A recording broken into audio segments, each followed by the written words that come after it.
What's going on, guys? Welcome back to the channel and welcome back to another video. We have some big news to announce in this video, and it's about the Jeep right here behind me. There's been hints about this on the channel, and there's been parts rolling in the background as well.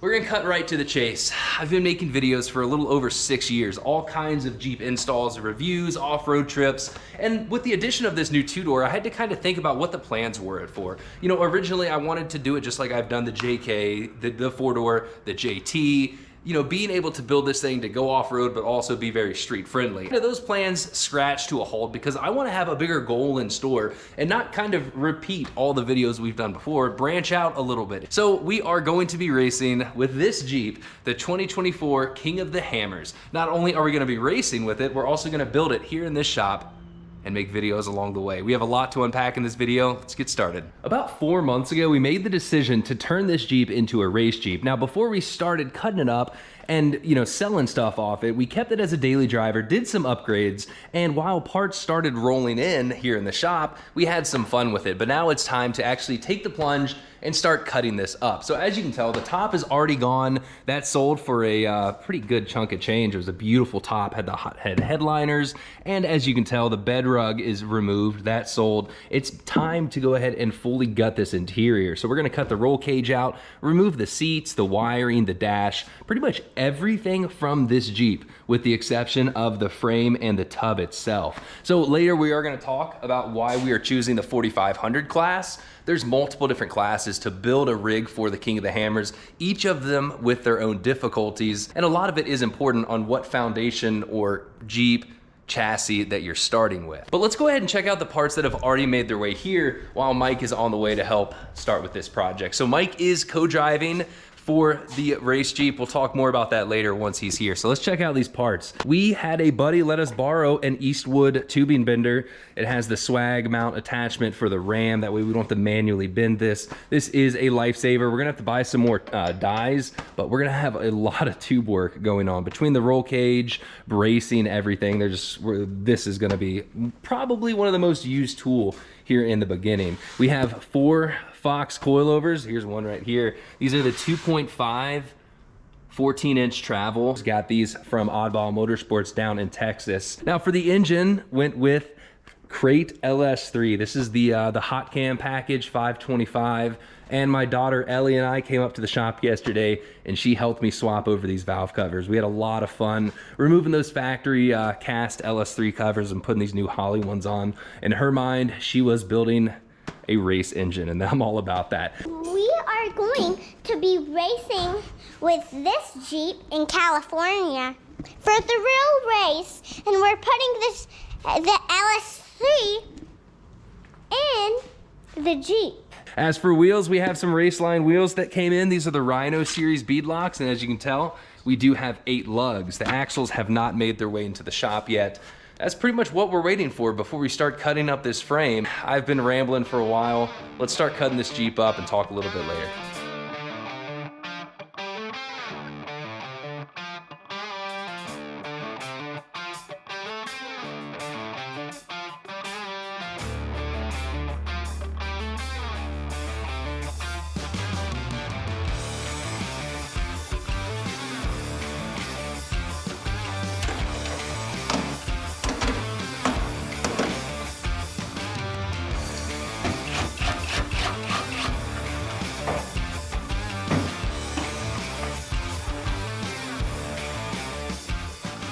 Headway is being made. The Jeep is starting to get stripped down. So we ripped out the seats, everything in here, as you can tell, roll bar padding and whatnot. Hopefully some of that stuff will be able to be kind of salvaged and sold. So far, I think I've sold about three or 4 grand worth of stuff off this Jeep. So that definitely helps recoup some of the cost in regards to building a race Jeep. But at this point, it is time to rip out the factory cage. For the most part, it's pretty simple. The front is bolted in up here on the windshield frame and back here on the B-pillar. So this entire front half is removable with bolts, but this back loop, we're actually just gonna have to cut out. So they do have a big tie-in mount over here on the rear portion, and then over here it gets really kind of complicated. So what we're gonna do is just chop it pretty much flush right here and on this side so we can pull it out and clean up these areas. So like cages like Genrite and aftermarket cages, they don't put it back here, so they just cut it, cap it, and then incorporate a new mount over on the tub. So in our case, it's all gonna be custom mounted. We're gonna be running the roll cage down to the frame, but that is still a long ways out.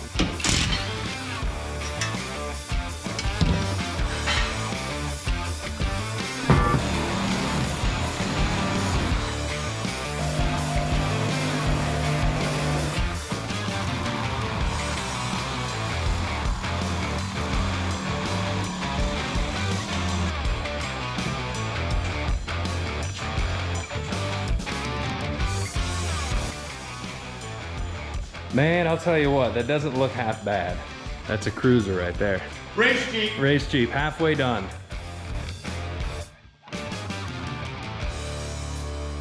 Unfortunately, I'm gonna have to pull out all of this Sound Assassin deadening material. It was nice for the couple months we had it, man. It made a world of a difference, but being a race Jeep, we're cutting down the weight in all places, and trying to cut through this stuff, it's just gonna gather all the crap. So all of this is coming out.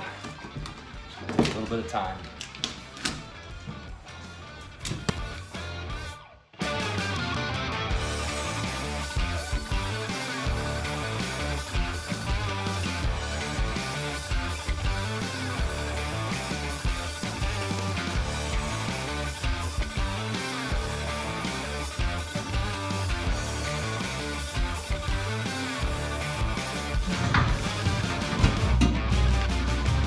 And that's all the exhaust.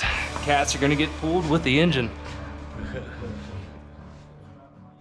Day 2 of teardown, and we now have half of a JK sitting over here in the shop, and a lot of these parts are pending sale. So I didn't realize how popular parting out a JK was. You know, I posted up a lot of this on Facebook, and like half of it's already spoken for. Speaking of that, selling the steering wheel, popped that off, and the controls. Gonna have to run out here in a little bit and sell that, 150 bucks. Mike is working on removing this panel here, so this is where the factory seats go, but according to Ultra4 rules, they have to be tied in to the structure of your roll cage or frame. So we can't, you know, mount the seats to the body. So we're gonna go ahead and pull that out. He has a little special rivet driller tool because there are just a ton of little plug welds on here, spot welds. So that tool's making good work of it. I mean, it's easy for me to say. Mike's been going at it for what, hour and a half now? Yeah. We pre-drill with the small drill to allow your guide on the tip. It actually goes in, spring loaded, and then you just basically send it full sing and then drill it.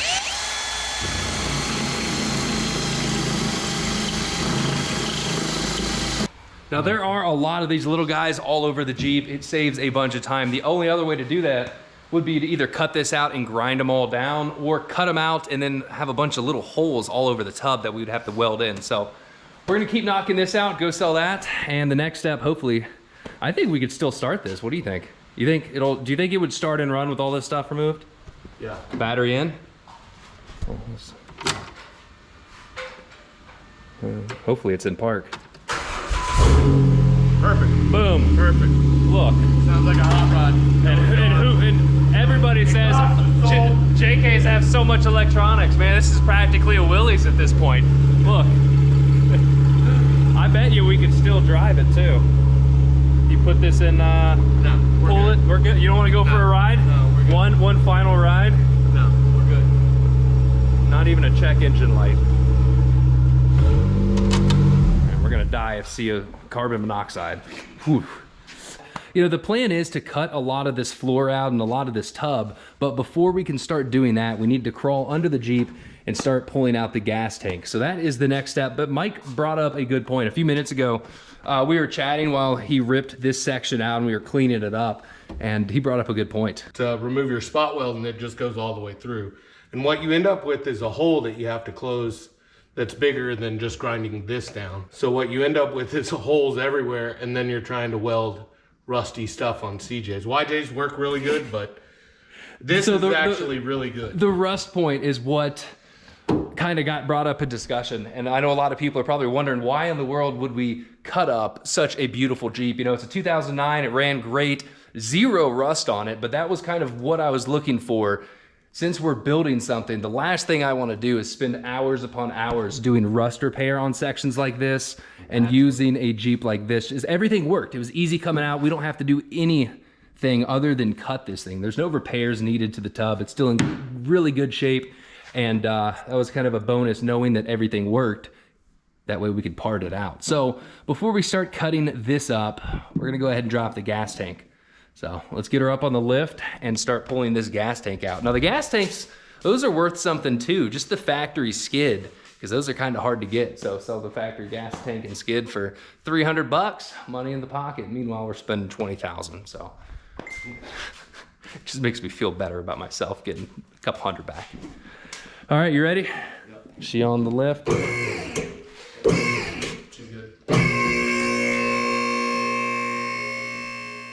So I know we have yet to talk too much about the plans for the Jeep, but we're gonna get to that. I just wanna really get this thing torn down and whatnot. So while Mike's over there contemplating what he's about to do, transmission is going to be a TH400, keeping it very simple, mechanical. Out there, you know, sure, having extra gears would be nice, but we're gonna keep this thing very simple so we at least make sure we can finish it. Plus the TH400 is gonna hold up to a lot of abuse, going with the reed case. That's gonna be here Friday, which is 2 days, and Mike's gonna handle the trans job. He's gonna get that all built, put together, reverse manual valve body, engine braking, and then put it up on here so we can start figuring out where in the world we're gonna put all this stuff. It's gonna be fun. What are you thinking about under there? Nothing. Nothing? Just how to fit 14-inch coilover and bypasses back here. Well, once we get rid of the gas tank and all this, the evap stuff and all that, I'll open it all up. Hey, we're going to California to race. We got to keep the evap. Yeah. All right, guys, we're going to drop this gas tank. I think there's only a quarter tank in there, so it shouldn't be too bad. Right there. Your side, come down. Yep. Down. All right, a little bit. Yesterday we dropped the gas tank. Luckily we pulled it out, only managed to break one of the fittings on the evap side, so that kind of happens when the plastic is that old and brittle. But today we are gonna go ahead and pull out the engine, trans, and transfer case, as well as this front end, because the transmission has sold for $1,000. So we're gonna go ahead and pull it all out, separate the transmission, sell that, sell the engine, and T-case we might keep, who knows. Now, since we are on the topic of engines and transmissions, it leads a little bit into why we're going with the 4500 class.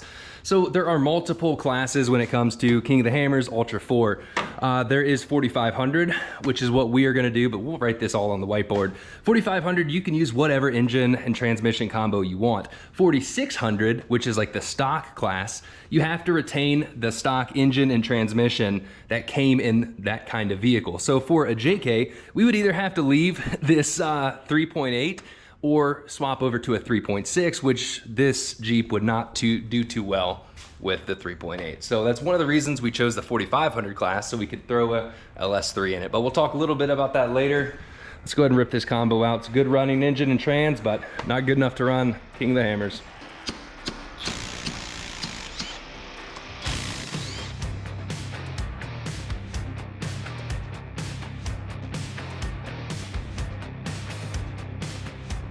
So we've got everything torn down. It is about time to go ahead and pull the engine, but something just showed up. Reed TH400 case. So it is insanely light. Cast aluminum. The TH400s are a 3-speed transmission and no overdrive, 1-to-1 final ratio. So street driving is not the best, but off-road, if we're screaming at 5,500 RPMs going 100 miles an hour, it doesn't really matter. We don't need that extra gear. This should be pretty much bomb-proof by the time it's done. So the TH400s, the cases and the bell housings are the weak spot. They actually crack. Reed solves that with this nice $2,300 piece of aluminum. So it's gonna get 480 internals, reverse manual valve body, and all the hot stuff. A nice converter. Yep.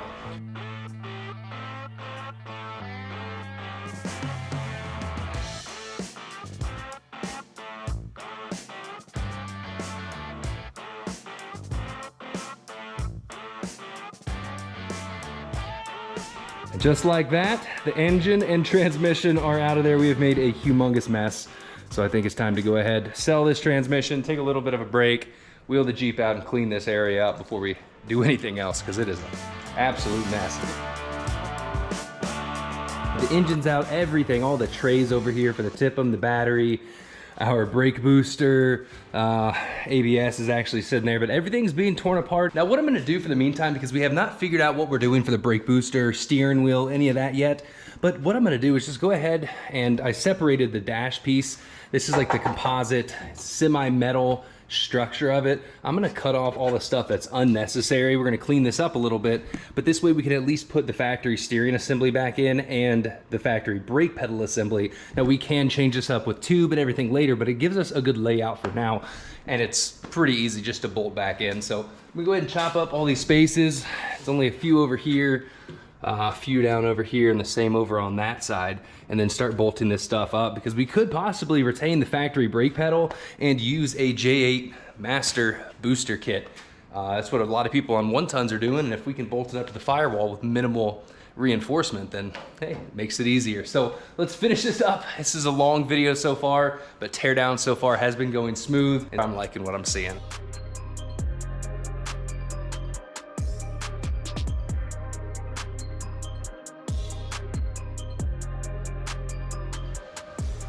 Well, I think it's finally safe to say that the Jeep is pretty much torn down. This is exactly where I want it to be, at least by the end of this video. Thanks for watching. I know that this probably wasn't the most entertaining thing to watch. There was no tech, no big projects, but tearing this down was a project within itself. But we are good to go. It is time to build a race Jeep, guys. Now, timeline. We still have so much to cover on the plans for this thing, the race team, all of that, but it's gonna come. We have until next February 2024, to get this thing out there at the King of the Hammers, which is in California. Now, the goal is to have this drivable, completed, start testing it October, November timeframe. So we have a lot to catch you guys up to speed on, but there's no point in unpacking it all in this one video. There's gonna be tons of videos, probably 20 or 30 on this build. We have a lot to cover. Building a custom roll cage, custom suspension, coilovers, bypass shocks, axles, engine, cooling, fuel system, fuel cells, all of that stuff we're gonna tackle in this upcoming year. There's a lot to do, a lot to learn, and a lot to share with you guys.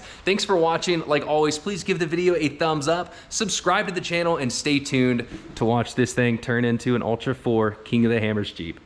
We are going to be racing with this Jeep in California for the real race, and we're putting the LS3 in the Jeep.